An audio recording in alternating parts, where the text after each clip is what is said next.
In this episode of the David Watson podcast, I'm speaking to Tracy Lawrence, the founder of Chewse. And Tracy and I are actually friends. And it was just an amazing conversation. We got into so many things in a direction I was never anticipating or expecting. And it was great to reconnect and remind myself just what an amazing lady she is. I really, really enjoyed her conversation, her outlook on life, the way she tries to connect the dots, put things together, what she was trying to create with Choose and why that was important. And I strongly believe that that she hit some notes that are of great value to a lot of people, and there's a lot to be gained from listening to Tracy. I hope you all enjoy it.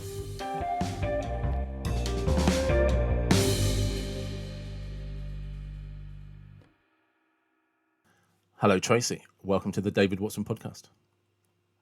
Thank you so much for having me. I'm so excited. And the big question is, how are you? This is too big a question. Well, I'll start with the where am I? I am here in Oahu, Hawaii, and I've been here since August of this year, and um, and I'm spending most of my days journaling and surfing and working on a YouTube channel, and generally just kind of taking a break from the hustle and bustle of my life as a startup founder. And I'd say the how is that I feel like I'm kind of undergoing, I'm a little bit in my nest. I'm in my shell right now, Yeah.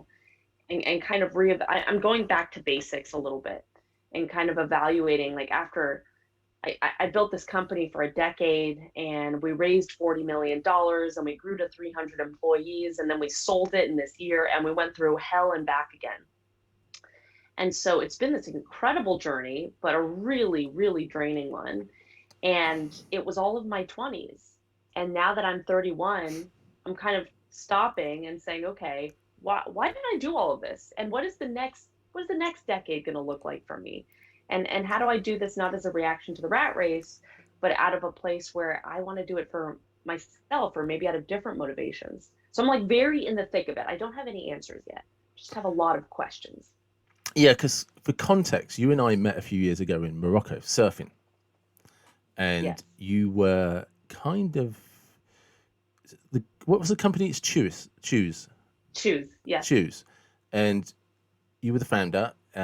It's in San Francisco, and yeah, it kind of was getting big then, and then blew up and went all across America. And Yes. obviously, originally when I contacted you, I was just like, we could have a great conversation about this. As this CEO, this tech founder, this massive company that you started from scratch. To find out, it's like, no, I've sold it. It's all Yeah. done, and I'm like, whoa, I did not see that coming. Yeah. Yeah. It's funny because life cycles of these tech companies go from, well, they could go from 2 years because you give up and you don't get any traction to 10 years. Yeah, And mine was on the 10-year side, and but the period of when it got really popular to when we sold it was short. That was probably 3 to 4 years of that because journey. The rest yeah, of it was just slog.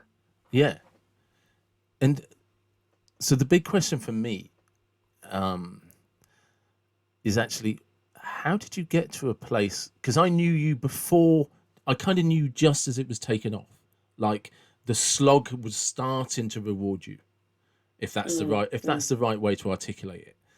But hmm it's just like you were past the slog for nothing, if you like, mm, hmm which is when I hmm kind of Yeah. first met you. So there was huge excitement about where this was exploding, Mm, mm, and then obviously through social media and your talks that you put on LinkedIn and Facebook and stuff like that, I seen the company going, oh, you've gone everywhere from New York to Texas. Do you know what I mean? And it's just like, mm, wow. hmm So hmm how did you get to a point where you're like, no, it's time to sell?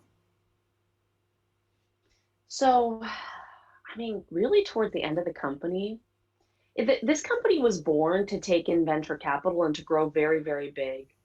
But it was never going to be, if it couldn't raise the capital, if I couldn't raise the capital, then I wasn't going to keep doing the company. Like it was never meant to be a company that was going to be lifestyle.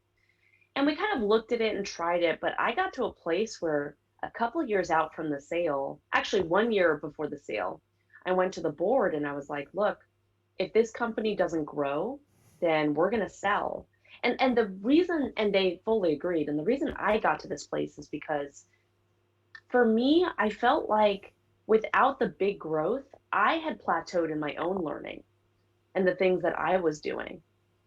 I went from, at that point, I probably raised 4 or 5 rounds of funding. And I spent most of my time doing that. And that's a skill set that's very specific, but, and I'm not the best at it, right? But I kind of learned the core tenets of how to raise a round of venture capital. And I learned about how to work with that level of an executive team.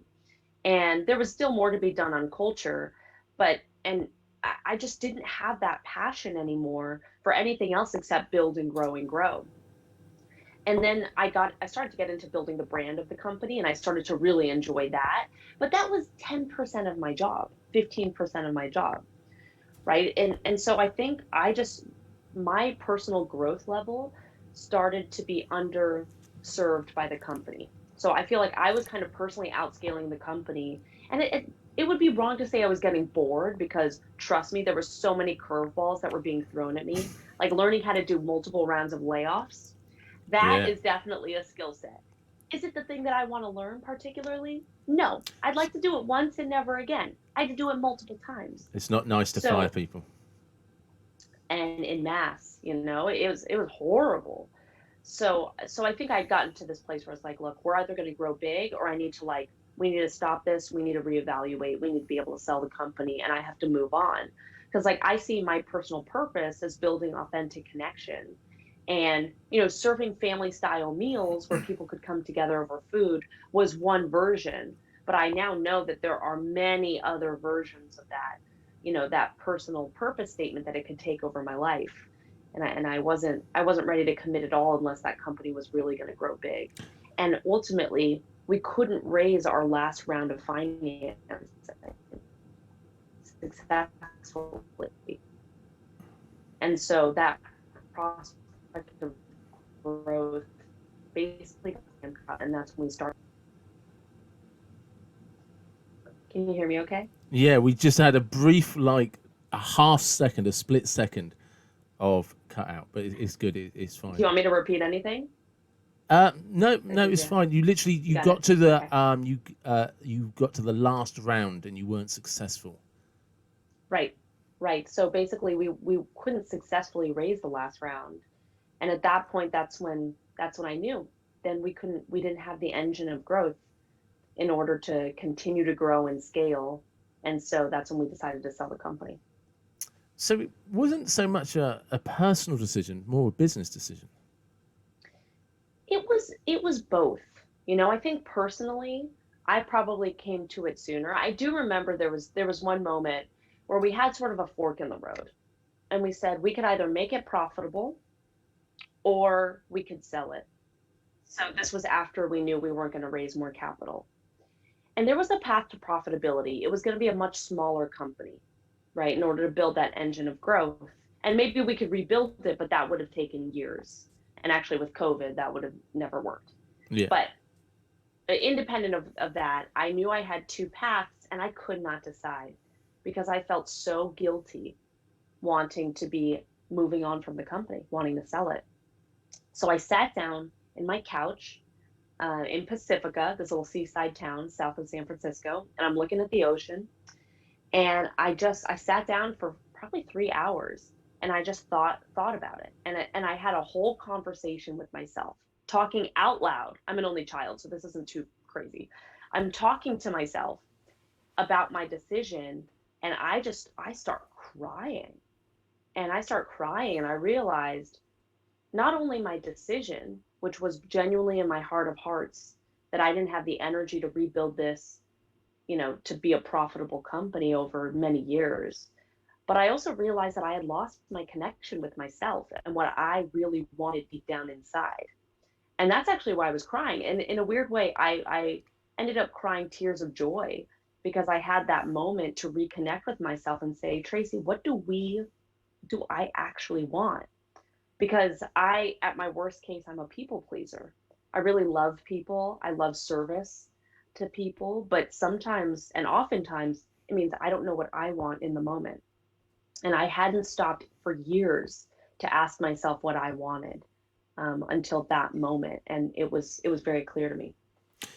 So this is going to sound very me, and it's a good job you know me. So this getting in touch with yourself and listening to yourself, which is all very Californian. How do you actually go about doing it? Born and raised. No, no, but I mean, it's the cynicism in me, despite the fact that I used to teach meditation. Is how do you go about doing it? So the easiest path for me, so I find that my thoughts when they're in my head are too fast for me to catch. It's kind of like they whiz by a million miles a minute, and I can't stop and fully evaluate them. My feelings whiz by faster than I can think them. And so the thing that helps me is externalizing those thoughts. And the way that I do it with the least judgment is journaling. Although I will say that therapy, or a friend who is very skilled at the skill set of listening, with asking good questions and very little of their own input, can help too. But I use therapy as the first gateway to learn kindness to myself. I grew up in an environment where I was an overachiever, and I would work super super hard, and my parents were running a business and they were fighting all the time. And so I hid away in school. And so I became this like slave driver to myself. The first 20 years, 25 years of my life, I was a full on slave driver to myself. And then as I went on, I started to realize this voice in my head is so mean to me and it's burning me out. And I was burning out, and it was bad for the company and it was bad for me. And so as I started to go to therapy and journal about the same time, I started to learn like, oh, I have all these interesting thoughts in my head and they're really damn mean. Like that I'm being horrible to myself. I drive myself to crazy ends. And so I think that's the first step of it, of how to have that connection with self. I think that there are probably other ways. Psychedelics are certainly another way to get in touch with yourself in a way that you wouldn't necessarily know what that deeper unconscious is saying. I used to keep a dream journal at one point, where I would actually tell myself to wake up after a dream. And your body will do this. You can train yourself to do Yeah, it and write your dreams down and analyze them. But I'd say journaling is the easiest gateway to all of this. I And must. it's a daily practice. Yeah, I used to journal a lot. I do now. If I've got too much going on in my head, I will just start writing and just write and write and write. And then when it goes silent, I will force myself to carry on writing, even if I just have to write the words blah blah blah. I'm feeling really silly Yes. writing this, and then just to see if something else comes on. And I also will talk out aloud.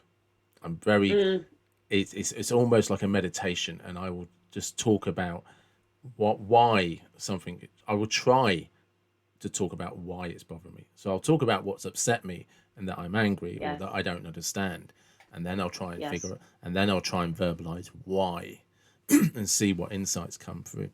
But it was interesting as you were talking there. You said something, and you still put the company first, and then remembered to put yourself second. Mm-hmm. It was still Mm-hmm. like it wasn't fair to the company, and then you're like, oh, and me, and me. It's still Mm-hmm. like, yeah, I'm not that important to myself. Mm-hmm. And interestingly, I've talked about this with mothers. I'm not a mother, but I've talked about it with mothers, and they'll say, if you just replace the word CEO or founder with mother, it's they feel the same connection, which is this guilt mode. And I don't know, I don't think it's just unique to women. I think parents feel this too, whether, fathers feel this too, but it's this sense of guilt that like this thing that you have birthed or created or work on, that thing has to take priority over your life. That's how I felt anyway. And every moment that I wasn't working, it was an opportunity cost. And if I was spending on myself, I was like, damn, I could be working. And so I eventually learned to stop working weekends, but I still felt guilty about doing it, and I actually live a life of a lot of guilt. I'm half Chinese, half Jewish. So this is not uncommon that I would feel this kind of guilt. It's like in my blood and in my culture. But it's also a horrible way to live. I want to be able to live with, and that's kind of part of the sabbatical, that I'm taking the time to learn how to work, not just out of guilt and obligation, but also to work out of a place of like joy, passion, excitement, learning. And there was that balance at Chewse, but towards the end, it felt like it was a lot of obligation on my shoulders, and I wasn't working for myself anymore. And do you think you're able to stop? Because I'm listening Stop to what? well, because I'm listening to like I said, I'm fortunate that I have some insight as because I've met you and I've known you. We've got drunk together, and so I have some insight, But you're not a sit still person, and despite the fact you've used the word sabbatical, as it sounds to me that you're swapping one form of doing a lot for figuring out how to do a lot of something else, but feel relaxed about it. Yeah, yes. Let's talk about surfing for a second. Well, Okay. yeah, In my what? sabbatical, Yeah. So how is surfing? I still have personal goals. And I think in that sense, you're right. I'm never gonna stop. I'm never gonna stop working on myself. I'm never gonna stop working towards something. I'm never gonna stop questioning my motivations. I don't think I can. And you know what? In the beginning, I judged myself for it. I was really upset. I'm like, Tracy, you're here in Hawaii. Go lie on a beach, and read a book, and I was I like, can what's recommend a wrong book with for you. me? And I'm beating myself up, right? I'm like, good God, the whole lesson I'm trying to unwind is beating myself up. And I spoke to a good friend of mine, and she's like, Tracy, even on weekends, I like creating lists for myself. I was like, I do too. And you know what? There doesn't have to be anything wrong with it. Like, I don't have to, what's the word? Pathologize it, Yeah, right? Not everything is a pathology. Some things are just a preference, and that's okay. So I'm also learning how to do that. But so surfing wise, my goal is to start to get. I want to be comfortable riding 8 to 10 foot waves. because you just did that. It was up on Um, your Instagram. and I wouldn't say I'm comfortable doing it. And for those of you who don't know, we call you Big Wave Dave. Yeah, this. I So think. You know. Big Wave Dave, don't judge me harshly, but I'm trying to get used to those 8 to 10 foot waves, and that's a goal that I'm like throwing myself into. So I'm still moving forward on things, at least in my mind. But there's also, with some reference to Big Dave, Big Wave Dave, there could also be just some bloody dumb Dave. Could he nearly drowned a couple of times? So Did you cut your head open? You showed um, me photos of that, right? yeah, I put 6 stitches through my head and 6 staples all at the same time, where the fins went down the side of my head. Yeah, sure. And yeah, surfing's dangerous, but you're committed when you're on those big waves. But that never happened on a wave. That happened as I was coming into the beach, and I stepped off the board and tripped over, and a little wave picked the Oh board up, no. so I fell over. Right, and you like Oh you do, you no. just trip over, fall flat on your face. Yes. I did that. Luckily, the beach was packed full of tourists, people, wives, kids, mums, dads, the whole works. And this little wave came along, picked up my board, and dropped the back of the board and the three fins straight down the side of my head, and split me wide open. You know, Oh, good. Well, I'm glad there was a whole amphitheater of people to bear witness. we luckily for me, God bless the RNLI, who are the Royal National Lifeguard Institution, I think, who were on Ah. board to deliver first aid because I nearly bled out because I actually Oh. seriously did the dumbest of things to do, but it couldn't have been less heroic. So it just I mean, look. I on just that end. sorry, I did it this year. I was doing some work in my garden and sliced my leg open, walking past a roofing sheet, put 10 stitches in my leg and cut it open to the bone. And you know me, so you'll understand this. I'm there having a discussion with my brother about whether we just super glue it and tape it up. And then we're like, do you know what? I think it needs stitches. We better go to the hospital. And Yeah. that's the conversation with my leg just open. Like you can see the bone. It's like, maybe we can do this at home, or do you think we need Oh medical attention? my God. Watch a And YouTube video. How to no, super but glue your leg. yeah, just super glue it, some gaffer tape. It'll be sweet. It'll be good. But it's like, and this is genuine. What the decider was is when I pushed it back together and let it go, it just flopped open. I could still see the bone. It's like, I think I probably need proper stitches. Oh my gosh. It's not a from home job. And that was just Yeah, walking past the roof machine. I just caught my leg on it. I feel like at that point I would be freaking out. I would force myself to. So you have steely reserve, maybe for less heroic moments. Or I'm just dumb. But I don't know. I don't think the world's that simple. No, David is. Maybe not the rest of the world. There is this element, right, of riding these bigger waves that is about managing fear.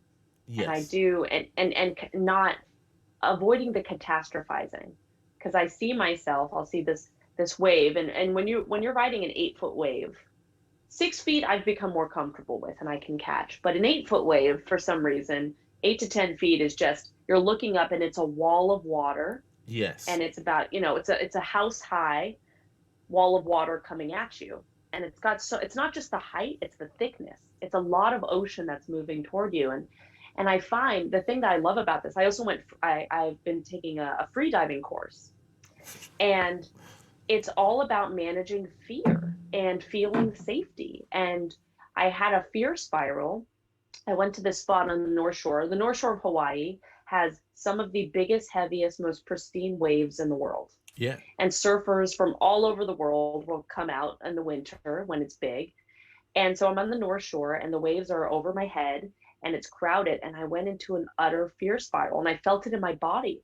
My whole body contracted and I couldn't think clearly. I was stuck in my amygdala and my brain, and I just couldn't think.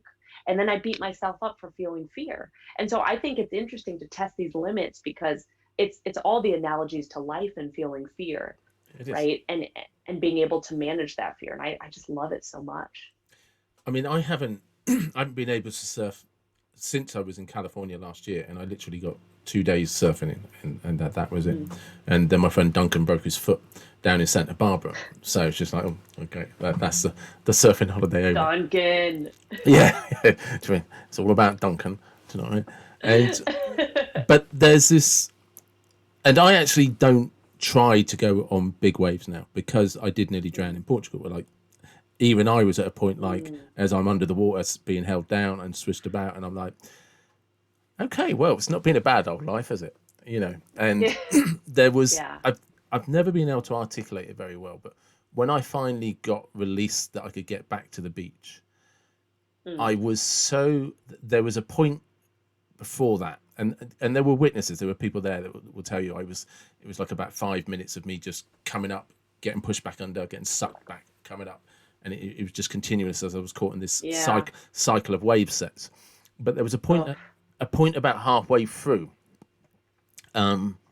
where I became very, very aware that I was too exhausted to do anything. And it's just like, and I had this realization that I was going to drown, that there was nothing I was going to do about it. And if I survived this, it had nothing to do with me. And I didn't relax or anything like that because I was too tired to do anything. The physical exertion of those waves and just being so helpless, so vulnerable, so powerless, it just left me with like, I don't know how to articulate it. But funnily enough, I've not been so keen to get back towards the bigger waves, like you say, but there is something that when you catch that wave, that for me at least, and it is a wall, and there's nothing you can see except this wall. But there's a moment, like especially when you put your hand into the wave, and it starts hugging, and you start hugging it, and Yes.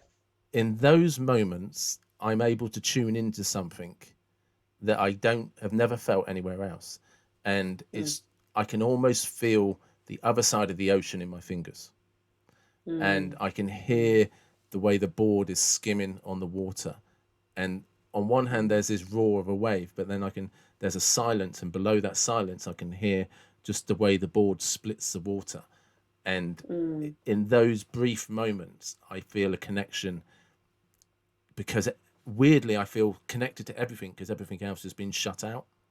You know, Hmm. and I don't know how else Hmm. to describe it.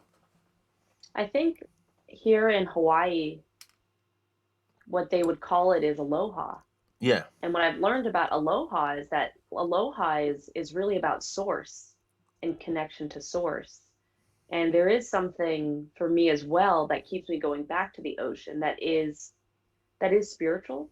There is something, and I think it's also the adrenaline rush, right? When you're oh on yeah, the wave and you were forced to concentrate and focus. And luckily it's one of the few sports where you're not bringing your cell phone, no, right? And unlike running or guys, my friends who snowboard, listening to music, but there is a connection to source in that water, but also knowing that you could die. yeah, And they talk about in surfing the two wave hold down. Like if you get held down for two straight big waves, that is the point where you could die. Where you have enough where your oxygen gets depleted and you're flailing. And what I've been told actually when you get held down by a wave is that you're supposed to crouch, kind of cover your head and your neck so that you don't get hit by reef or by your board. And actually, if you smile, it helps you relax and you don't burn up as much oxygen.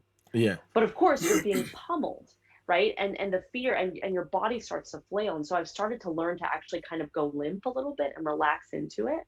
But it's a very you're kind of testing yourself and you're yeah. testing your limits, and I learned the deepest respect because when I came out of my free diving course, right? And free diving is no air, no oxygen, just whatever you can breathe, and then go down 40 feet, 60 feet and beyond.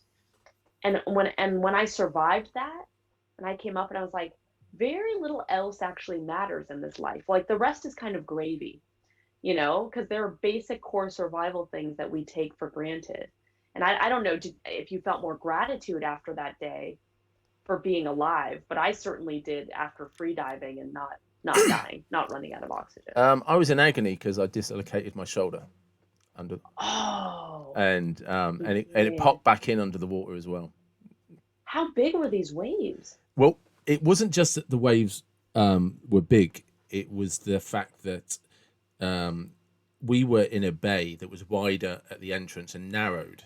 So as it was coming in off the rocks on the sides, it was lifting up, and it basically they were just Yeah, for closing sure. out. They were closing out, and I was too inexperienced in that time to realise there was no wave to actually ride because they were closing out, and they were. Oh, so you went towards it. Yeah, I was out back. Do you know what I mean? So I Mm-hmm. was determined to ride one of these waves, and I can still remember looking over the edge and realizing I was higher. I was about 2 stories up, and I was just like, I'm going to nail this. I was Yeah, just like, I will nail this, and I yeah. just couldn't see that the waves were closing out and there was no face to ride. And Mm, mm, but I didn't actually go for a wave. I didn't go for a wave. What happened was I just mm. like, do you know what? This isn't going to happen today. I'll save myself for another day. And I was the only person out, and it didn't occur to me that the 200 people on the beach Wow. were on the beach for a reason. And Mm, my friend had gone in as well, and I started paddling in, and a set of waves came through, and of course where it was coming inwards, one of them and I just was in the wrong place at the wrong time, and it just got caught in the impact zone, and and it it pushed you down. pushed me down, pushed me towards the Yeah. beach, and got getting pushed towards the beach. And I was like, well, this is fine. This happens all the time. This is great. I'm going in the direction I want, and I was quite relaxed. But then all the water had to come back out, and I was caught in a channel, It and it sucks you back. Yeah. sucked me back. And it did. Luckily for me, it brought me back up, and I was just like, oh, air. And I was like, oh, this is okay. I've done this 100 times, But then I got caught in a sets, and the next one literally landed on top of my head and did the same, and I was getting pushed under towards the beach, Yeah. sucked back out, and like I said, it went on for about 5 to 6 minutes, and I Mm, just I mm, just go backwards, and forwards, and then there was just the sets just stopped, and at this, and I just came up, and I was still attached to my board. The lead hadn't snapped or anything, and I was just like, oh, gee, and just somehow got to the beach, and I walked past my friends and everyone straight to the car, put my board on the roof, and just took my wetsuit off, and just literally died. I just had nothing, mm, you know.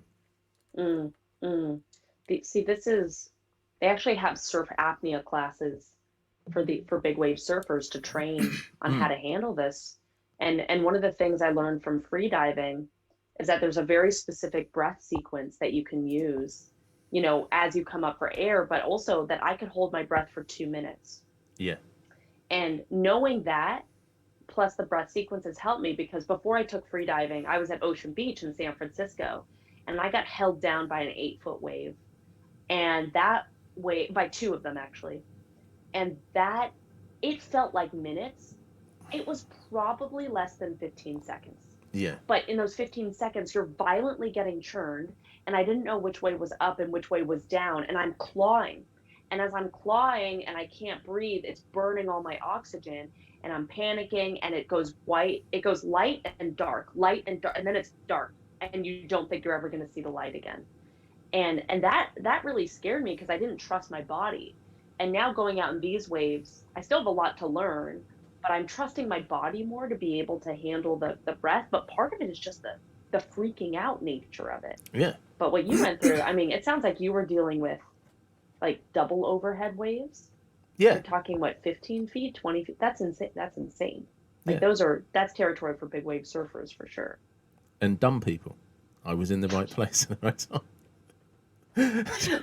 Looking for beach cues. That's true. If nobody else is in the water. Did you see what I mean? I was so wrapped up in hitting these big waves that I ignored all of the cues, everything that was out there. Like, why were these really good, competent surfers who were local to Portugal, local to the area, why were they not in the water? Right. Do you know what I mean? I was just like, I was so focused on, I'm going to do this. Look, and it doesn't matter whether it's surfing or not. You're going to. This applies to you as well. We can get so focused on what we're going to do that we're blinkered at all costs. Right. Right. It is such a metaphor. Like, even I was out there with my boyfriend in these 8-foot sets in Haleiwa, and he's like, come on, just go for a couple. And I was like, he's like, go for two. Because I said, I'm going to go for one, and I'm going to go in. He's like, go for two. And I was like, actually, no. Like, for me, I'm proud of myself even just to paddle out and be amidst these monsters, even if I don't catch them, because I know that my brain is doing the processing to start to pattern match and start to build comfort.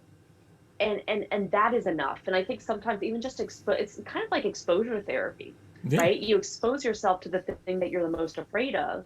And you could just look at a photo of it. If it's a snake, you look at a photo of it and it freaks you out. But over time, you can start to adjust. And then eventually you can start to look at the real thing, but it's far away. And then it comes closer, and then it comes closer. And I feel like that's kind of facing this fear too. And maybe facing any fear, which is like, you don't have to push yourself to the point where I'm spiraling out of control, but where I can also like hold my fear at a manageable distance and then treat it with kindness. Because for me, fear is weakness. And especially when I was running the company, it was like, oh, if you feel fear, you're being weak. Like, go be strong. But I remember Brene Brown talks about this, and she says that courage, the root word is cur, which means heart. And so actually fear, when you only experience courage as a response to a fear feeling, but courage just has to outweigh the fear. But it's not like you're fearless. You just choose to have more courage to outweigh the fear in you. And I always love that, because it just acknowledges that, fear is human and important. And it's a data point, and you can respond to it or not. Yeah, I don't think I'd have achieved anything at all if I wasn't scared. Being scared is what drives me. If anything, I fear comfort. As much as Have you been too scared? Have you been too scared to act, though, where that seesaw takes on more fear than it does the courage and the motivation? Nothing comes to mind. I'm kind of good in those situations. Do you know what I mean? Because there is a self-loathing that I can become very lazy if I'm comfortable, and I then get, oh, okay, it's like, this isn't good, is it? Because you don't like this guy, because this guy sat and watched Netflix for the day, and it's just like, it's like, you don't like that guy. And then that inner dialogue starts running, and you're just like, going to be fat again soon as well, aren't you? Do you know? And it's just like that same one. In some ways I can be incredibly kind to myself with things like meditation, journaling, and stuff like that. I'm very disciplined about those things. But there's also I don't know that narcissist is the right word. No, it's not, but it sprung to mind. But there's a cruelty that I can be Mm-hmm. incredibly cruel to myself if I don't think. And it doesn't have to be achieving big things. I can't be that person that doesn't do nothing. Mm-hmm. Um, you know.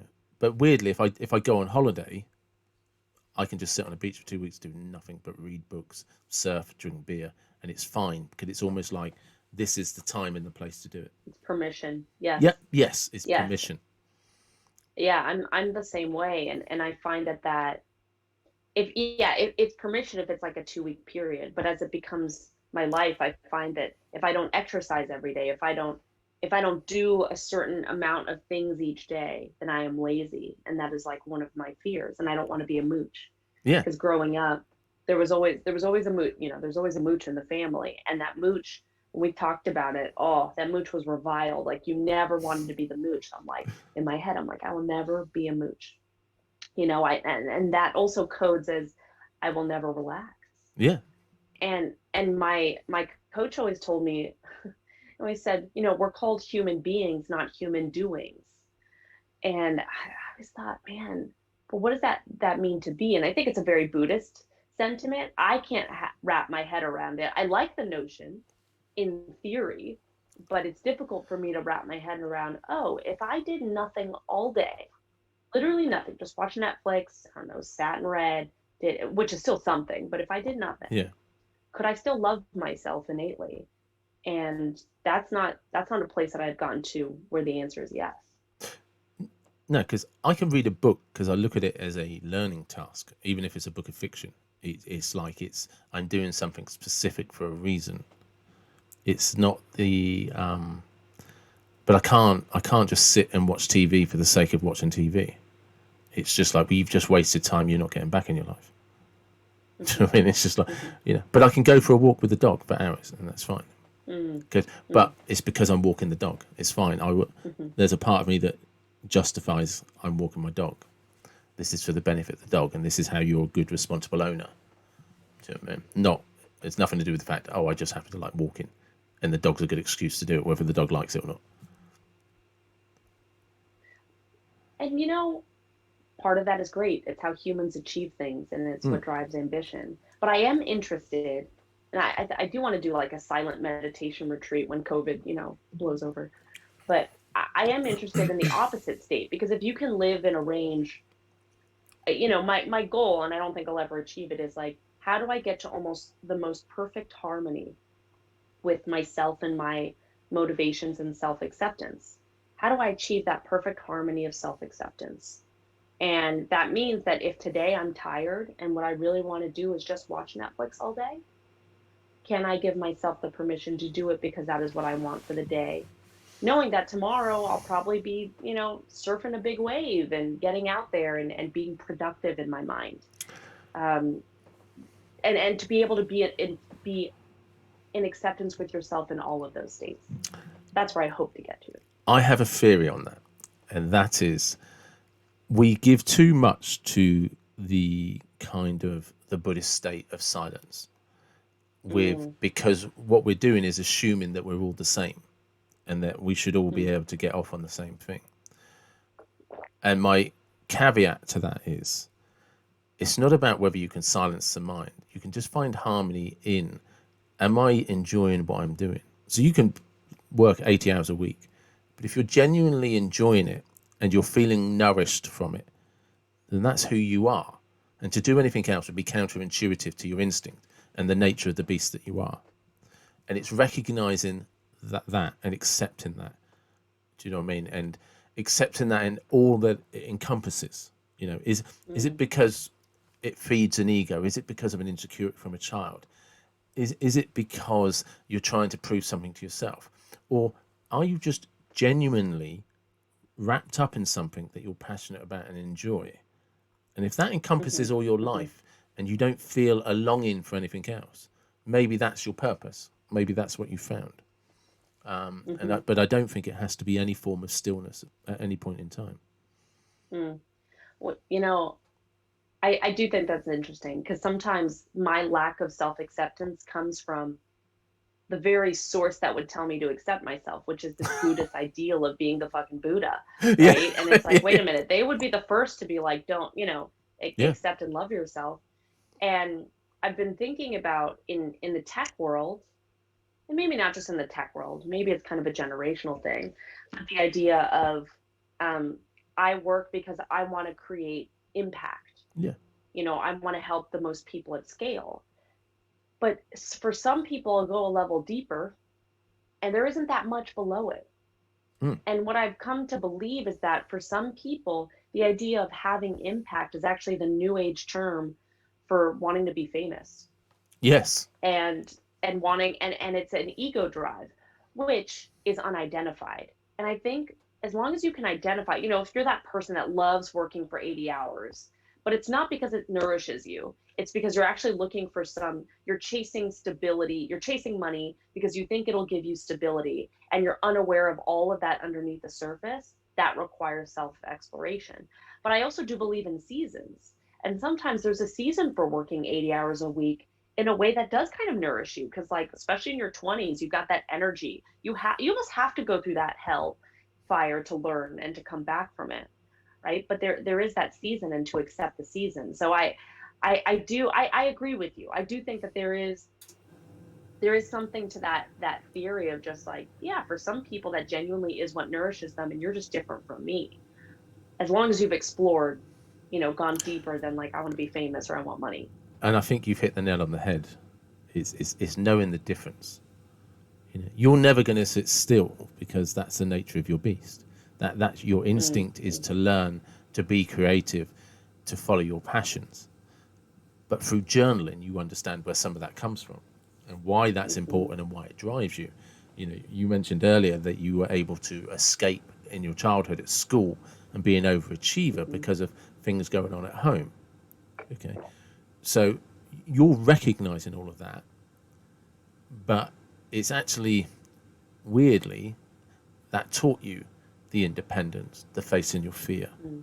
And I think sometimes Mm-hmm. that's the hardest thing to accept is those Mm-hmm. things that we feel were disastrous as children created the tools that we needed into adulthood. We just don't see that as an adult. It becomes your perception is you either work with it or you start blaming it, you know. Mm-hmm. And I think it's learning to nourish it and love it and accept it. Oh, actually, that overachieving at school because of what was going on at home, that enabled me at 19 to strive out and do you know what, I can do this because this is just overachieving from school. But Mm-hmm. if you'd have had a Mm-hmm. comfort at home with everything you needed that nourished you, and you'd have been the lazy one everyone was slagging off and taking the piss out of. Do you know what I mean? Mm-hmm. And you know what I mean? You'd have grown up into that, the mooch, is it? Mm-hmm. Right. you know, Right. but you had an You know, environment that didn't allow that to happen. But you somehow instinctively were constructive with it. and I think there's a way to turn. I think Rilke talks about this with the dragons, instead of fighting your dragons and your demons, what if you were to kiss your dragon? Yeah. And I had a powerful moment when I was 25, and I went to this CEO boot camp. And the boot camp was like, it wasn't push-ups, it was more like group therapy. And we went off into the mountains of Colorado, and it was 15 CEOs, and from pre-funding to exit and earn out. And no one was happy. No one was happy. And for all various reasons. And I'm like, wait a minute, you're rich, and your company did great, and you employ thousands of people. What the hell? And it's like, well, my I'm getting a divorce, my kids hate me, my health is poor, whatever it may have been. And so we started to go deeper, and we started to explore parts of childhood. And that's kind of when I started to realize when I was 10 years old, I was bullied very badly, and to the point where I was eating lunch alone in the bathroom. And the coach from the boot camp came over to me, and he's like, "What does your company do again?" I was like, "Well, we make sure Oh that wow. nobody eats lunch alone." And I had been working on the company for 5 years, and and I thought I did it because like I like food, and I like event planning and I like technology. And it's like, yeah, those things are true, but at the core of it, this like this kind of like trauma of being bullied and being alone, actually I turned into something very beautiful, Yeah. which was this company. And not even just the company, and not just feeding people family style meals so they could eat together, but also the culture of the company, because we called ourselves a love company. And it was about like recognizing the whole human at work. And like all of this kind of came together, and I was like, wow, I hated being bullied. And I hate that feeling. And I still get triggered sometimes where I'm like, if I'm in a big group and I don't feel included, I can still feel like I feel that distance. And it's a horrible feeling. But it drove me to create something really beautiful. And so it's like becoming aware of like, wow, that thing that you could either hate it and resent it for the rest of your life and wish you had a different childhood, Mm. or you embrace it and you build from it, and you learn to grapple with it and dance with it. Because it is. I mean, that basically there was a little girl that never wanted anyone to eat on their own, That's it. That's and it. I mean, it just And it comes. act Sorry, it's just when you look at it. Sorry, I didn't mean to cut you off. It's just, it's Fred. just like that realization of the way you were treated at school that you kind of forgotten about, but from a really, really loving, generous place. I'm going to create an environment where nobody has to eat on their own again because I didn't like it. And not I'll make other Right. people suffer. No, no, I'm going to see the Mm, good in mm, this, and I'm going to. It's just so profound. It is just so, and I hate it because it's California, but it's so bloody beautiful, and love. It's you know what I mean? But it is because there's a little kid there somewhere that right. recognized how lonely they were, how frightened they were, how much they didn't like not not being liked, not having nobody wanted to have dinner with me. And from Right. that, there wasn't anything poisonous that grew from that. There was this incredible growth of I will create an environment where it doesn't happen to anyone else again. You know what I Right. mean? It's just beautiful. It really is. It's just gorgeous. It was, I mean, it kind of, it changed my life to like uncover that, Yeah. and I think it's also an act of self-love, because in many ways I'm also trying to feed and nourish the little girl in me, that felt alone. And it came up in such funny ways. I remember at one point at the company, we were probably about 20, 25 people. And I'm working at the desk. We had this big open office in San Francisco, and I'm working at my desk, and someone taps me on the shoulder and says like, "Hey, come to the," because we had like a lunch table. Come to the lunch table, and I kind of get up, and everybody's seated, and they're just kind of looking at me, and my heart just tightens, and my first thought is, "Oh my God, they're." I was either it was somewhere between they're gonna fire me or they're gonna leave me, Yeah. and instead they part the ocean, and there's a cake, and it's my birthday, and they got me a birthday cake. And I'm sitting there going, wow, where like my instinct went one place, Yeah. and it was completely the opposite. And so it has its light and it has its shadow, and the shadow is always there, and it's about, trying to nourish and calm and soothe. And but it bore something amazing. And like even with Chewse Souls, that desire for that authentic connection, and oftentimes over meals, is still so deeply embedded in me. It's great, like inclusion as an idea, like that is so deeply embedded in me that I'll always pursue it. Because that is it's really interesting. Because there's a surfing analogy in that as well with big waves, Mm, or just surfing outside of your comfort zone. That you face your fears, but if it works, it opens up everything. And right. like you say, you get to that table and they're all sitting there, and then the little girl Tracy comes out, who's racked with fear, and then it's the most wonderful moment because hey, happy birthday, we all love you. Right. Do you know what I mean? Right. And you just like, and there must have been this like flip of 100, like one of relief, but then gratitude because like, shit, people like me. Right. And to bring it back to surfing for a second, my what I've been told about surfing big waves is that you shouldn't look when you catch the wave, you don't look down. Because when you look down, you see that you're up a couple stories, It's right? true. And all you see is yourself and your board, by the way, will follow your head. Yeah. And so you will plummet. Instead, you look down to where you want to be. You look across the wave. And that actually is much more manageable. And I think the lesson for me of that is like sometimes if we entertain our fears and the vision, the catastrophe of the future too much, we live into it.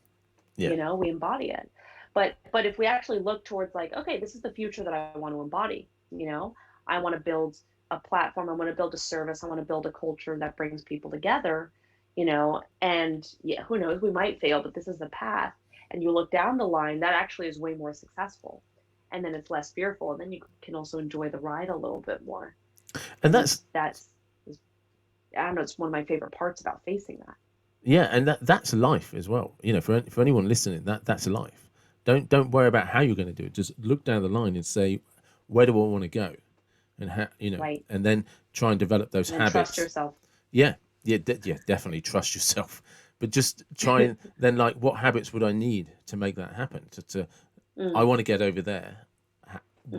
What's the character of that person that does that, and look down that line and don't deviate from it. Hmm. You know. Hmm. And Hmm. there's a phrase you've used a couple of times: authentic connection, and Mm. you used it at the very beginning to describe Chewse. That you were trying to create something that was an authentic connection. What is that to you? Mm. So it's kind of like in the beginning when you asked me how am I doing. When somebody asks me how I'm doing, I'm like, great, you got a drink in your hand? Yeah, Because it's it's so easy to be like, I'm good, how are you? Right. And I think, at Choose we had this thing called the color system. And it was the color check-in. So we'd say instead of how are you, we'd ask what color are you? And you would be one of the stoplights. You'd be red, yellow, or green. And it's and it could be personal or professional, and you could describe why, or you could just say I'm yellow and I just don't feel like talking about it, or you could say I'm yellow, I stubbed my toe this morning, and I'm feeling a little sick, and whatever it might be.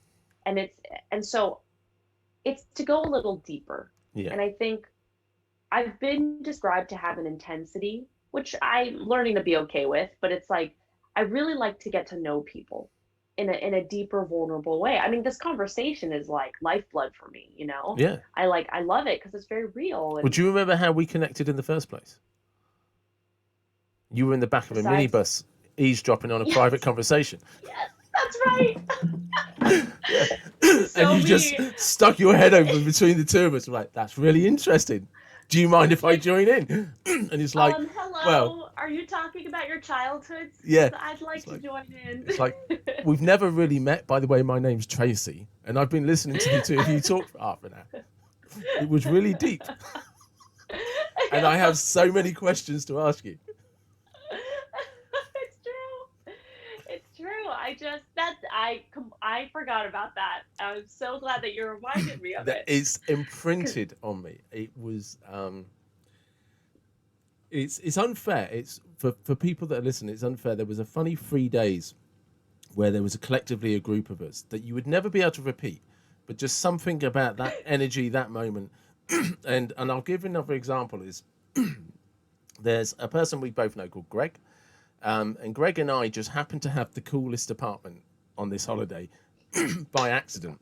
yes, And we were also the only people that bought alcohol, and we had that's right. vodka. Because you couldn't find it. Yeah, so we had bought it at the airport, and we had vodka, we had whiskey, we had everything.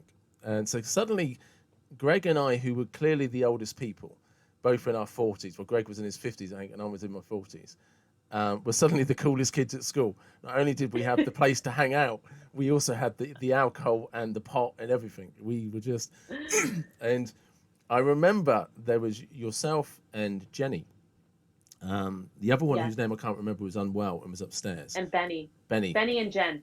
Yeah, Yeah, sorry. yeah. Jen Jenny was was upstairs. upstairs It's Benny. unwell, and Benny was in the Yes. room. And Yep. you and Benny suddenly decided mid party sort of thing to ask all the guys in the room about relationships. And yes, and we all of the single guys had an opinion. Right? The common denominator among all of us is we had not had a successful relationship. And the guy who had been married and still is married Greg. for 20 Yeah. plus years, Greg, never said a word, never interrupted, never said a single word. And for like 3 hours, the rest of us just went round in circles about men, women, the differences. Why can't you understand this? Why can't you listen to that? And Greg just sat there, just listening. But it was just this amazing environment. And that's, yeah, I've never forgotten going back to the minibus. We're having a conversation and you just stuck your head through. It's just like, oh, hi, I'm Tracy, by the way. I've listened to everything. I have so many questions. Yep. This is, to me, I don't know. I think it's just this I have an innate curiosity about people and what drives people and motivates people. And I really do like I do really adore people. You do, yeah. And You are genuinely one of the most sincere people I've ever met. thank you. I really adore people. I assume generally I assume kind of best intentions, or I assume that something happened, something ill happens to me, something happened in their background. But I think that, we talked about this a little bit before, like, especially now, it's such a polarized Yeah, environment, especially here in the States, upcoming this election. Like, it's so polarized, and we have everybody has this brand on their forehead, and it associates with party line or what you believe about a very specific issue. And we kind of forget that at the end of the day, that I think we're all here to connect. And one of the biggest indicators for happiness is always about social relationships, like yes, always. yeah, And here we are destroying some of our social relationships in a time where we're all stuck at home and we need social relationships the most. But we just reinforce this isolation. And so, I've been battling myself with how much news I should be ingesting, if at all. It's an election year, it's very important, but at the same time, it's not it's not helping my happiness. It's not helping any of my social relationships. Like, I could probably get it done in one big bucket of research and then be done with it. And so I think that authentic connection is actually the way that we kind of bridge the divide across differences. yeah, And being, being like a female founder and being a minority founder, people have always assumed, they're like, oh, it must be so hard to be a woman. It must be hard to be a woman in tech. But I choose not to view it that way, and I choose to actually, and if people ask me about it, I'm excited to share with people what it's like, but also to say, hey, I think it's my strength, it's my advantage, well, you I do know have a weird question about that, right? And Please. before we did the countdown, so just to give people some background, Tracy and I had like a 20-minute conversation just to catch up before we actually started the podcast, right? and one of the things I talked to Tracy about is the fact that I'm 46, and growing up in the UK was very different to how it is today, right? And one of the things that polarizes me, especially being in the UK, is people seem to get caught up in the politics of other countries. Mm, I you might have more insight than this than I'm able to give because you know me from a different perspective to how I know myself, right? mm, So things in the UK that we have that have always been different to the United States. The head of our country since 1953 has been a woman. We've had two mm, female mm-hmm, prime ministers, right? mm-hmm, We've had some incredibly successful female leaders, right? Everyone from Linda McCartney to Anita Roderick, who was the founder of Body Shop, right? mm, Um, some of our leading, most famous athletes, from Fatima Whitbread, Tessa Sanderson, who are going back to the 80s, to mm, Jessica Ennis, right? Who've all won Olympic gold. Do you know what I mean? Now, we are far from a perfect system, but we've mm, also had things like equal pay for 30, 40 years in law. Now that mm, doesn't mean TV presenters, pop stars, film stars get equal pay. But if you work in a shop, you're all on the same wage. Do you know what I mean? Yeah. It's always been like that. Yeah. It has been for. So as I, but I look. Here's a caveat to that. I'm not saying there are not dickheads out there, absolute assholes who embarrass me, right? But when I look at my life, pretty much every great boss I've ever had has been a woman. All my managers have been women. You know, I don't know why. Probably because I've always worked in care professions. You know, so I've always struggled with this concept that you're talking about, because we don't really have a tech founder culture in the UK. Do you know what I mean? It's very much a Silicon Valley, California, San Francisco type. From the outside looking in, that's how it feels. Do you know what I mean? But it's become a language that apparently is infected everybody. And I'm like, no, I don't get it. But then is this coming back to what I was saying earlier, that no, maybe I'm just a bit of a dinosaur? Do you know what I mean? No, here's how I take it. Here's how I look at it. So the Me Too movement happened, and that was a really big moment in tech where I actually got a lot of calls from reporters, Yeah. and they were like, who do you want to out? Anybody, name anyone. Yeah. And I thought it was vile. I was disgusted. I was really disgusted. And I was like, this is not some witch hunt, you know? Well, it was, but I will not choose to be a part of this witch hunt. I've probably done 300 pitches, maybe 400 pitches. And over that course of the time, I've met many investors, most of them male, very predominantly.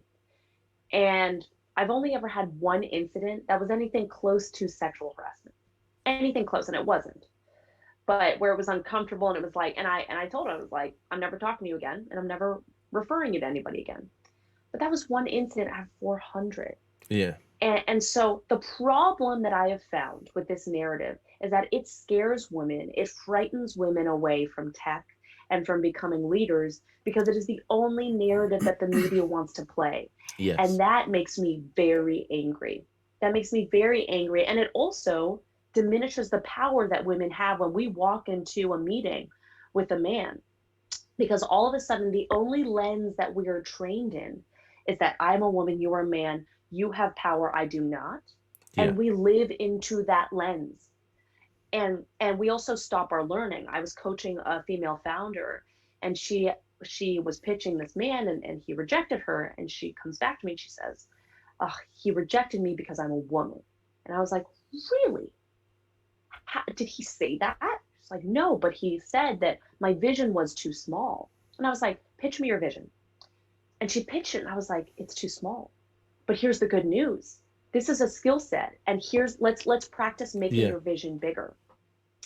And we made her vision bigger, and she raised her round. And the thing is, when the narrative, there are times when that narrative is true. I think it is the exception. Personally, in my experience, it's been the exception, not the rule. The narrative of some guy coming in and he's chauvinistic or whatever, and he's not listening, right? That is the exception, not the rule in my experience. But when that's the narrative that's portrayed as the only narrative to be, we stop learning. We stop looking individually and going, what is the thing that I could have done in that situation in order to achieve my goal? And sometimes sometimes it is out of your power, but most of the time in the United States, in San Francisco, it is totally in your power. And so for me, one of my goals is I want women to raise the narrative, women and minorities.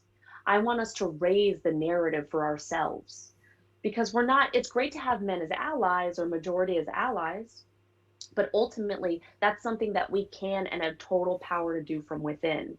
But we can't buy into the media bullshit, because that is all clickbait that gets us into these fear cycles. And I can't stand it. So I do think that overall my experience has been a positive one and not a negative one in that regard. Yeah, I mean, from my perspective, my fear has been that, not that it wasn't true for some people, but am I missing something? Have I become so blinkered about something, I'm just refusing to accept the truth in front of me? Do you know what I mean? Because it's like, that's not how I've seen the world.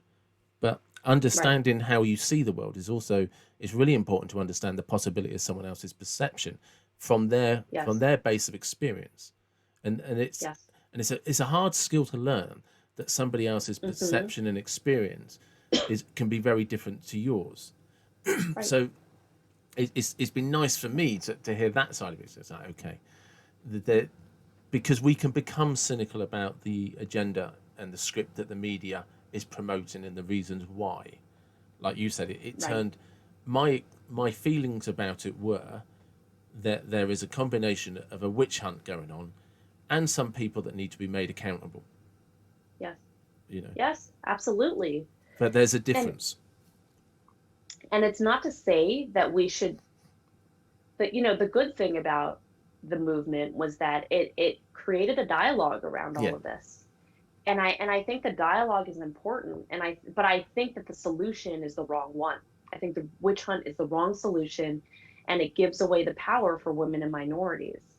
And I think the right dialogue should be about how do we rise up to the occasion. And for me as a female founder, I built this culture. We called ourselves a love and excellence company, and we had a really unique culture, high EQ, emotional intelligence, but also held ourselves to high standards.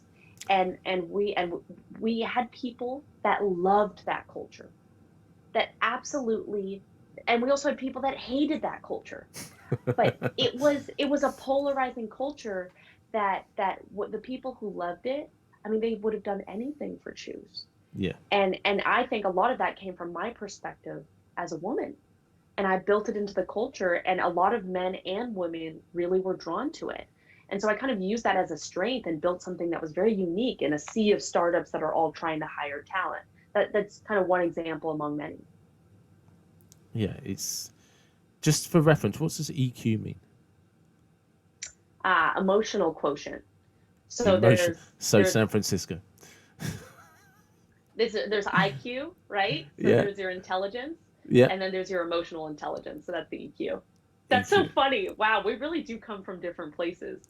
Yeah, but the funny thing is, like you say, because we come from very different times, very different cultures, Yeah. completely Yeah. different countries, but we share a very common affection for people. Mm, If yes. there's one thing we have in common, it's our affection for people from everywhere. And you and I both love seeing people succeed. We both are very hard on ourselves, you know, and Mm-hmm. we kind of do it from a place of sense of humor as well. Externally, we can be very, there's a lot of jokes we'll make about ourselves, but inside we might not be kissing the dragon, so to speak. We might be, you know what I Yes. mean, whiplashing the poor thing, you know. And Right. but yeah, but we come from complete opposite spectrums of our Mm-hmm. world, but Right. somehow we've always maintained a great dialogue. Mm-hmm. Mm-hmm. And you know And and I think that's probably the point of this, right? I yeah, know you've talked about this with your podcast, and for me too, it's the point of authentic connection. yeah, Because I find with everybody that I've ever met or talked to that I have more similar than different with them. 100%, yeah. And I think, there's a lot of studies about the differences between men and women. But if you read the papers in the beginning for context, they'll always say, really, we're majority similar. Here are some of the differences. Yeah, yeah. And we kind of forget that. And again, it's just a point that I want to hit home, that like when we look across the table and we see another human, but not like somebody who's in a box, right? Not somebody who's a certain race or who's a certain gender, but we see another human. And we're willing to, as much as we can, set a lot of those boxes aside and get to know them as a human. Then the world becomes a richer place. The relationship becomes a richer thing and being. And I think the world heals from that place, I do. as opposed to seeing the labels. I just that's the authenticity part for me. That's why I started my YouTube channel, and I want to dive into more of that authenticity, in training the next generation of leaders. I want to teach them the first skill sets of how to found companies, but also, okay, now how do you do it authentically and like you? So, going to your YouTube channel, because I did actually, because I have been watching it and I have made notes. Let's see. I mean, I On prepped. all 2 episodes. Yeah, but I prep for my podcast. Despite the fact I already know you, I still felt this desire to look up and see what you've been up to. Because weirdly, the second video that I was watching, if I'd have just changed the words slightly, it didn't sound like a company. It sounded like a relationship, and I wasn't sure whether it was both demanding and narcissistic, or does that make sense? It was just like I was listening to it, and I was just like, change a few words, and you could be talking about a very demanding narcissistic relationship. But I don't know whether both you and the company were narcissistic and demanding, or it was one or the other. I couldn't figure that out. It's like this, yeah. Let me give you the context behind it. So I did this meditation, and it had me explore my deepest fear, or it wasn't fear, my deepest limiting belief. And I don't know if I got to the deepest one, but one of my limiting beliefs is that I'm very needy and very sensitive, to the point that, nothing and nobody can ever satisfy my needs. So you better not ask for it. And so as a reaction to that, I've become very independent, and I get very afraid of asking for my needs, whether it's a company or a partner. I'm in a situation now in Hawaii where I'm living with not just my partner, but another roommate, a good friend of ours. And I've been living alone for years. So all of a sudden, I have to learn how to, and I've been working, my schedule's a little different than theirs. They're working West Coast hours here in Hawaii. So they're active from 6 a.m. to 2. I'm surfing, and then I'm active from 1 to 5. But they want to talk in the afternoon. And I wasn't good about saying, hey guys, and we don't have like a separate office, so it's only the common area. And I was starting to find myself just like resenting and angry and like wanting to just run away. And I'm like, what is going on? They're good guys, they're considerate. What am I not saying? And that's what started to get me thinking about boundaries. And then I have a few friends right now who are working crazy hours due to COVID, because they don't have to do any commute anymore. They're working from home. They wake up, they literally roll to the side of their bed, they might brush their teeth, and then they click open and they're in Zoom meetings all day. And then they click off, and then they roll back, brush their teeth, and they go back to bed. And so that's kind of what got me thinking about boundaries. But I think it's very, very analogous to a relationship boundary. And, it's hard to call. You could say that the company is narcissistic, but that gives it too much power. Ultimately, I think it is the responsibility of the founder or the leader to be able to say, look, the company does not control me. And maybe in that way you could say, yeah, it is kind of like being in a relationship with a narcissist. But you do have to, I think it's more being in a relationship with someone who isn't necessarily thinking about you. Because they're not thinking. They're just, they're taking. And it's up to, maybe more like having a child. And it's more up to you to say, I love you and I care about this, but I need to be able to get 8 hours of sleep. Which means that even though you're begging for attention at all hours, here's my limit. And in order for you to be healthy, I need to be healthy first. And that's kind of the concept of kind of setting the boundaries with a company, which was my second video. Okay, so that does answer that. That does answer it very well. And I think actually the maybe the child analogy is better than a demanding relationship. Do you know what I mean? It was just like I must have listened to it about 10 times. So I'm trying to figure out what I was hearing. Oh, you're like half of my views then. But, what I love about, I just have to say, what I love about the English is that, and the Jews, is that we both have a very self-deprecating style. Yeah, we do, yeah. And sometimes when I'm self-deprecating with some of my American friends, they're like, are you okay? Like, are you depressed? And I'm like, listen, this is just, it's how my dad's the Jewish one. It's just how we interact. Like, it's not, maybe you could read a little bit into it, but don't read too much into it. But it's a great example of that is I asked you what EQ meant, and you told me, and I was just like, oh, it's so San Francisco. I coach people on their bloody emotions. Yeah. Do you know what I mean?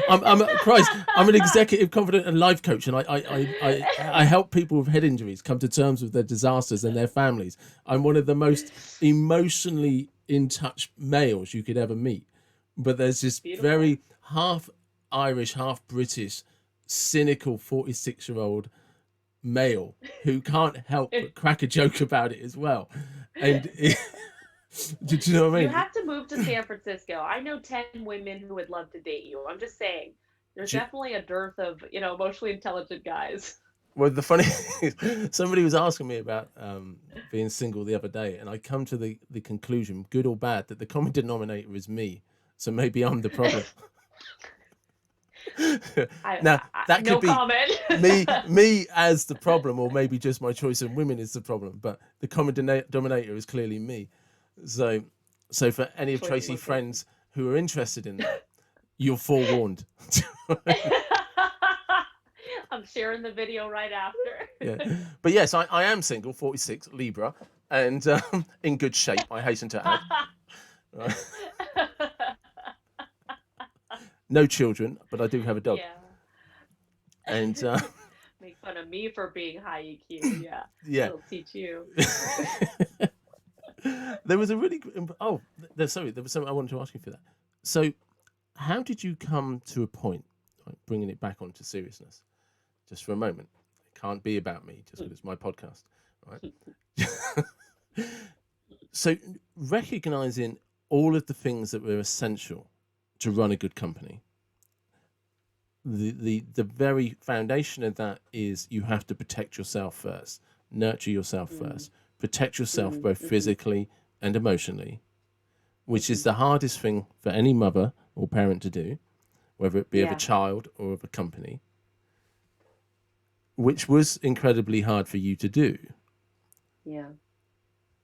So I want to be gentle, but the question that pops into our head is, what went wrong that forced you to do it?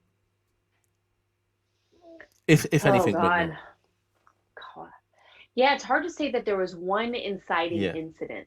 I think it was a buildup of slowly but surely, especially because I worked weekends for the first 6 years. Yeah. And I slowly felt myself resenting the company, but ultimately resenting myself as I looked at my friend. I started the company when I was 19, and I saw my friends who were working in banking, working in corporate. They had really awesome jobs. They could afford nice apartments. They would go out on Sundays and have boozy brunches. Now, like, I don't even like drinking during the day, but this idea, I wasn't dating for the first several years of it. I was afraid to date because I didn't think I would have time and energy. And so I just slowly started to resent myself. And as I started to resent myself and be unhappy, probably fundraisers were some of the inciting incidences. Like, I would get so depressed during fundraisers. It was so psychologically damaging. And I remember key moments where I was, 9 months into fundraising. And when you fundraise as a founder, for me, I actually leave the office because it's such a solo sport. And it's such a solo sport, and it's so emotional. And I just wear my emotions on my face, and I can't hide it from people. And every day people will be like, how's the fundraise going? So I would leave. So I've been in my little apartment for 9 months, pretty much alone, working to save my company's life. And I'm super depressed, and I'm questioning, what am I fighting for? And I think as I started to get later into my 20s, the question of a good life, the question, and also at this point I was dating, and I'd gone through a couple of failed relationships, and one of them very close to marriage. And I started to imagine the rest of my life for the first time. I never did that. Yeah. I only saw my life as, oh my God, I might die at 29, right? There's just some cliff there, and I was going to die. And so I was like, wow, I actually have a longer life to live. How am I going to fill that time? How am I going to be happy with myself? And going to that CEO boot camp and meeting Jerry Colonna, of Reboot, and my coach, Khalid, Halim. These were my mentors who started to remind me, your life is valuable too. In fact, it's more valuable. And they taught me to release any shame that I felt about wanting a good life personally. So I think it was a collection of people along the way, as well as my investors, the Foundry Group, Jason Mendelson and Brad Feld and Ryan McIntyre. These guys they were critical to, they put money into the company, they wanted it to grow, but they also said you should be spending a certain percentage of your salary on a coach or on a Yeah. therapist. And I was like, wow, these, and by the way, these were all men, my mentors, they all happened to be, and they were all telling me have a good life. And so finally I kind of got with it. And I was like, all right, game on. Let's try this weird good life thing. So if it was possible and you were somehow able to go back to 19-year-old Tracy, right? Mm. You're not telling her anything. You're not telling her how you got to Honolulu, right? Or Hawaii, Mm. wherever you are, right? You're not going to tell her how you get there. But you're going to say to her, you set up the business, you sell the business, and you move to Hawaii by the time of 31. Would she have been happy with that? Mm. No, I think, my ambition in the beginning. So it's funny. I talk about impact being the new famous, right? I think that I wanted to be famous. I wanted this. I had very much, and it wasn't quite that stark, but it was very much my ego was poured into building a very large company. And if I do start a company again, I won't say that I don't want to be famous, but I think it will have to come from a place that fuels me even more than that. I think it will have to come from a place of deep passion and joy and actually loving what I do on the day to day, on most days. Yeah. So, so I think like back then I wanted to build a company that was going to be a public company. I was really hell bent on it, which is actually perfectly aligned for venture. Like in many ways, I was in that sweet spot. But I think now my ambition is less about being the CEO of a public company just because I can. And it would have to be deeper than that. It would have to be about a much, and I did care about authentic connection, don't get me wrong. No, no. But that wasn't the main driving force for me on the day to day, I think. And I think for the next one, it would have to be. Well, because interestingly, with my own therapist, one of the things, because I still see a therapist, Caroline, I've been seeing her for about 5 years, and I still see her every month because I have to have that headspace where I can Mm-hmm. have that Mm-hmm. non-judgmental spot where I can just talk. Right. And interestingly, and it's something you and I touched on pre-recording, that one of the things I had to accept is that I do want to be famous Mm. in the sense of the more kudos followers I have, the more famous I have, the more kudos I effectively get that somehow Mm. justifies that I know what I'm talking about, which Mm. means I Mm. can reach more people who don't have to pay for me. Mm. Mm-hmm. I Mm-hmm. put out content, as I said, every single day, right? Which, but the weird trade off for that is for that to have the biggest amount of impact, I have to Yeah. become famous. And Yeah. it's taken me a lot of therapy to Mm. realize actually the thing that is embarrassing me is accepting that I need to be famous and I want to be famous.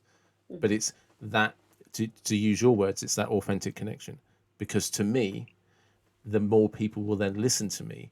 And having been in a suicidal place myself in my 20s, I understand Mm. the value of words from somebody that you potentially respect, and that Mm-hmm. those words can save people's lives. And you can Mm-hmm. have that impact of somebody. I mean, I get it now on things like TikTok when people message me or leave comments. It's like, I really needed to hear that today. Now, for someone like me who has been in a position of where they were going to commit suicide, that is, I know from my experience, which we're going back to what we were talking about earlier, that perception of experience from someone, I know what that might mean. That person Mm. might have been Mm. thinking of actually killing themselves. And Mm-hmm. then that Mm-hmm. continues to make me put content out, which then Mm-hmm. makes me like, okay, I need to be more popular. I need to be more popular. But I'm not actually weirdly trying to be liked, but I am Mm. Mm. because Right. of what's behind it. Does that make sense? It's a difficult Well, this one. is Sorry, go on. this is the link between impact and fame, Yes. right? Or because ultimately, especially and as I produce content too, I'm grappling with this, right? Mm-hmm. Because I look at the Instagram models who are, maybe that's fame for fame's sake, right? And I'm like, oh God, like Yeah. I can barely stand when people have like really beautifully done wedding photos. I'm like, oh God, if I get married, like just use your iPhone. Like we're gonna be fine. But there is something about like if you have a message, Yeah. right? And I do, and I'm very, for me, I'm very connected to founders, especially first time founders and minority founders. If you have a message, then actually being recognized is the way to spread the message. And and so I'm kind of watching it, I'm playing with it, and I want to just make sure that I'm not doing this because, oh, the external validation is great. Because also, if it's all about external validation, I won't be as willing to be polarizing, which is something that I'm proud of at Chewse. We were willing to be polarizing with our culture, and we did something that some people hated and some people loved. And I want to make sure that when I go back to the message, that as I build out content, that I can also build things that some people will absolutely disagree with, but the people that I really care to impact will really love it, you know. No, I do, But because not for the sake of being polarizing either. but it's true, because it's the bit that I struggled with the most is, and I'm not famous by any stretch of anyone's imagination, but it's, are you doing this because you really are trying to help people, or are you doing it Mm-hmm. because, oh, you want to be famous? And it was Mm-hmm. a lot of years of figuring it out, and I finally Mm-hmm. came to accept that. How can I put that? Regardless, the intention is from a good place. I know Mm-hmm. how dark life can be, and I know I can share that with people. I can help people. I know that because I've been there, and I've made a lot of mistakes, and it's it's knowing that it comes from that foundation. That's like, okay, any light that's shined on that is good. I can cope in that. But there was a big, deep fear that no, no, you just want to be famous. you know, Mm-hmm. Mm-hmm. you just want to be cocky and smile at people and say, hey, look at me. Oh, Mm-hmm. Right. It's not that simple. no, I don't think it can be that simple when we reflect that much.